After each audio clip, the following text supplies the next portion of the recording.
اگر کسی اور کی بات سے آپ کو غصہ آ جاتا ہے تو اس کا مطلب ہے آپ کا اختیار اس کے ہاتھ میں، آپ کی چابی اس کے پاس ہے، وہ جب چاہے آپ کو غصہ دلوا دے، جب چاہے آپ کو ہنسا دے۔ کم سے کم آپ اپنے مالک تو بن جائیں یار، اس کی بات پہ غصہ کیوں؟ وہ گالی دے رہا ہے اس لیے غصہ آ رہا ہے، تم گالی نہ لو کہ میں نے نہیں لینی، جی حضور، لے رہے ہیں تو غصہ آ رہا ہے، لے رہے ہو تو غصہ آ رہا ہے نا۔ جی حضور، اگر آپ نے یہ سب میں نے نہیں لینی، میں وہ ہوں ہی نہیں جس کو گالی دے میں گا۔ وہ نہیں ہوں، سچی بات ہے، میں وہ وہی ہوں نہیں۔ وہ مجھے کہتے ہیں کمینہ، اب مجھے غصہ آ گیا، اس کا مطلب میں واقعی کمینہ ہوں۔ اگر میں نہیں ہوں تو مجھے غصہ کیوں ہے؟ تو بھائی میرے، کم سے کم اپنے مالک بن جاؤ، اور اپنے مالک اب تب بنیں گے جب اللہ اور اس کے رسول کے احکامات پہ آپ مانیں گے، ان پہ چل رہے ہوں گے، اور ہر بات تسلیم کریں گے کہ یہ مجھے منظور ہے، بس اس میں اپنی مرضی چلتی ہی نہیں ہے،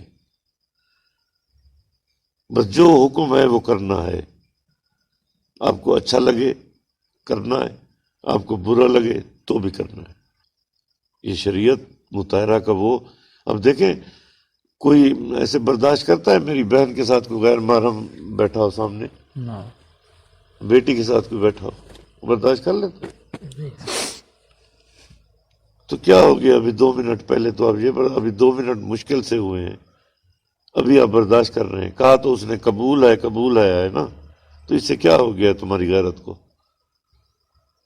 جی حضور، نکاح کے بعد ہاں جی، وہ یہ انتم، شریعت کا حکم ہے، اب آپ کو اچھا لگے یا نہ لگے آپ نے وہ ماننا ہے، کیونکہ اب وہ آپ کا داماد ہے، آپ کا بہنوئی ہے، ایک بول کہنے سے بہنوئی ہو گیا۔ یہ ہے اسلام کی طاقت، یہ ہے شریعت کی طاقت، تو اس کو ماننا ہے ہر صورت، وہ اچھا لگے بھی، وہ برا لگے بھی۔ برا تو لگنا ہی نہیں چاہیے، جو مسلمان ہے اسے احکامات کیوں برے لگیں گے؟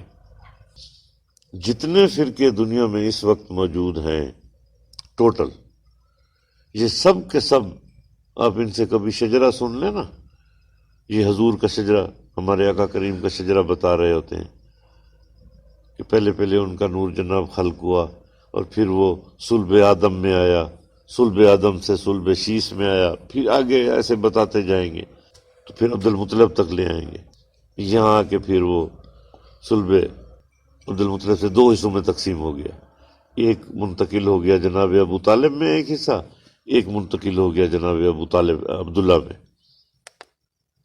اب ساری تاریخ کی کتابیں پڑھی پڑھی ہیں کہ جناب عبداللہ تو حضور کی دنیا میں جب حضور کی آمد ہوئی ہے، اس سے 2 سال پہلے ان کی رحلت ہو گئی تھی، 2 سال پہلے 2 سال پہلے، انہوں نے حضور کو بیٹے کو دیکھا ہی نہیں ہے، تو پھر یہ نطفے سے کیسے ہیں؟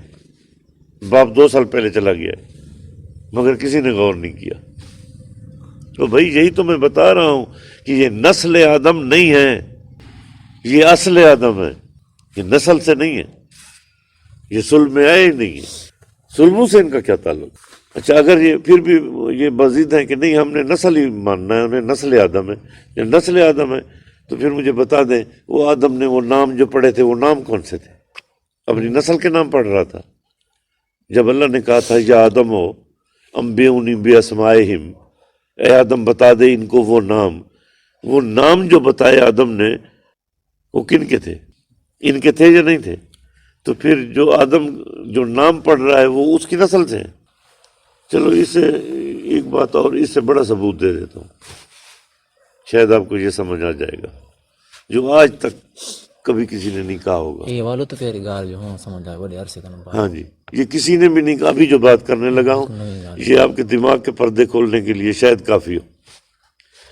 جو نسل آدم سے ہوگا، تمہارا باپ جب دنیا میں آیا تھا آدم، جی تو کیا اللہ نے ان کا لباس اتار نہیں لیا تھا جنت کا؟ اتار لے لگا، اتار لیا تھا، ننگا آیا تھا دنیا میں۔ جی تم ہو نسل آدم، تو تم جب پیدا ہوتے ہو کیسے آتے ہو؟ ننگے، ننگے ہوتے ہو نا۔ اب اسی بات پہ پکے رہنا، کیونکہ باپ ننگا آیا تھا اس لیے تم ننگے پیدا ہوتے ہو، اور یہ جو ہیں 5, 12, 14 انہوں نے دنیا میں آنے کے بعد سب سے پہلا کام کون سا کیا؟ سجدہ کیا نا؟ جی تو کیا ننگے سجدہ ہوتا ہے؟ نا با اچھا یہ بھی سمجھ نہیں ہے تو اور آسان کر دیتا ہوں۔ جناب فاطمہ بنت اسد مولا کائنات کی ماں جب بیت اللہ میں آئی دیوار کعبہ شک ہو گئی، جی مجھے بتائیں بی بی کون سے کپڑے سلوا کے لے آئی تھی؟ جی با مولا کے لیے 3 دن جو مولا رہے 13 کو آئے، 13 رجب کو، ٹھیک ہے، جی 16 کو باہر نکلے، 3 دن اور 3 رات۔ کیا ان 3 دن اور 3 راتوں میں کبھی غور کیا ہے آپ نے بی بی کون سے کپڑے اور لڑکے کے سلوا کے لے آئی تھی یا لڑکی کے؟ مجھے ایک بندہ دنیا میں دکھا دیں، جھوٹی سے جھوٹی روایت دکھا دیں کہ ان 12 یا 14 میں سے 13 میں سے کسی کا ختنہ ہوا ہو۔ یہ مختون پیدا ہوتے ہیں، مختون دنیا میں آتے ہیں، ان کا ختنہ ہوا ہوتا ہے۔ چلو ان کا کوئی استاد دکھا دیں جس نے انہیں پڑھایا ہو، جی با ایک لفظ بھی نہیں پڑھایا ہو ان سب کو۔ ان کا استاد کون ہے؟ کس نے پڑھایا؟ نہیں ملے گا، کسی نے پڑھایا ہے ہی نہیں۔ یہ معلم ہیں، عالم غیر معلم، بغیر معلم عالم ہے۔ تو یہ نسل آدم نہیں ہے، یہ اصل آدم ہے۔ ابلیس کو کیا کہا تھا اللہ نے کہ ابلیس تو نے سجدہ کیوں نہیں کیا؟ کیا تو علیجین میں سے ہے؟ یعنی کہ کچھ ایسے بھی تھے جنہوں نے سجدہ نہیں کیا تھا نا، کیا تو ان میں سے ہے؟ وہ جو علیجین تھے وہ کون تھے؟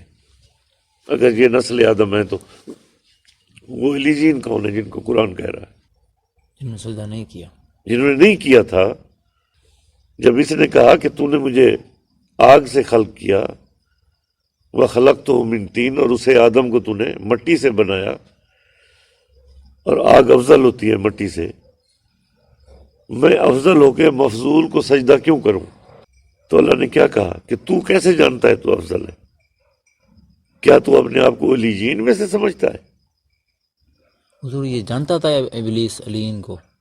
جانتا نہیں تھا، وہیں کھڑے ہو کے کہہ نہیں رہا تھا لغوی انہم اجمعین، میں گمراہ کروں گا نسل آدم کو، نسل آدم کو، الا عبادک المخلصین، سوائے ان کے جو تیرے چنے ہوئے بندے ہیں۔